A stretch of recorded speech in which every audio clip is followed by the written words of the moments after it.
نبی کریم صلی اللہ علیہ وسلم اسلام کی تبلیغ کرنے کے بعد جس ماحول میں نبی بنے ہیں، ایسا ماحول تھا کہ بیٹیاں زندہ دفن کر دی جاتی، تجارتی قافلوں کو لوٹ لیا جاتا، اپنے باپ کے مرنے کے بعد خود ماں کے ساتھ نکاح کر لیا جاتا، 4 بہنوں کو نکاح میں جمع کیا جاتا، 20 30 عورتوں کو اپنے نکاح میں رکھا جاتا، کعبۃ اللہ میں 360 مورتیاں رکھ کر پوجا کی جاتی۔ ایسے کفر کے ماحول میں ایک عورت نہیں، ایک قافلہ تجارت کا، حج کو جانے والے لوگ بھی امن اور شانتی سے نہیں جا سکتے۔ عالم یہ تھا کہ اگر کسی کو کسی شہر سے دوسرے شہر جانا ہو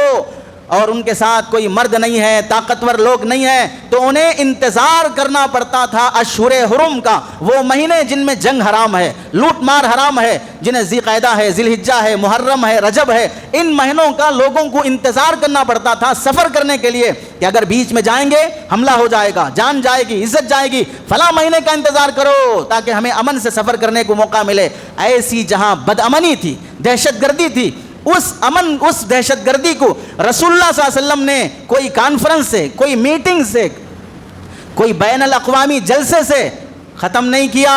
کسی لیڈر سے وعدے معاہدے نہیں کیے، صرف اپنے عمل اور اخلاق سے، انصاف سے اللہ کے نبی علیہ السلام نے پورے ایسے فساد والے عرب کے ماحول کو بدلا۔ تو وہ دن بھی آیا کہ اللہ کے نبی نے فرمایا یمن سے لے کر ملک شام تک اتنا لمبا سفر ایک دن آئے گا کہ ایک تنہا عورت زیورات سے سج کر اکیلی سفر کرے گی، کوئی اسے ہاتھ تک لگانا تو دور کی بات، نظر اٹھا کر بھی نہیں دیکھے گا۔ اور اسلام میں وہ دن آیا کہ ایک تنہا عورت سفر کرتی ہے اور کوئی اسے انگلی تک نہیں لگا سکتا ہے۔ بتائیے یہ امن کا ماحول کس نے قائم کیا؟ ایک حکمران، ایک عادل بادشاہ محمد الرسول اللہ اپنے سیاسی پہلوؤں سے، اپنے سیاسی ادا سے جو امن قائم کی ہے۔ آج کے حکمرانوں سے سوال کیا جا سکتا ہے تم اپنی ملک کی حکمرانی میں کتنا امن قائم کر پائے؟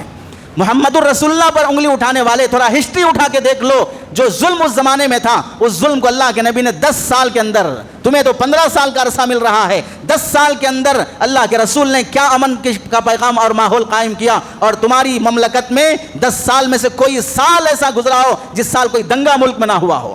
اپنی ناکامی پر تو شرم نہیں آتی ہے، سورج پہ تھوکنے چلے ہیں اور شرم اپنے چہروں کی سیاہی پر نہیں آتی ہے۔ یہ نبی کریم صلی اللہ علیہ وسلم کے سیاسی کامیابی کی علامت ہے کہ کسی اس طرح کے پروپیگنڈے کے بغیر پورے عرب کے ماحول کو امن اور شانتی والا بنایا ہے۔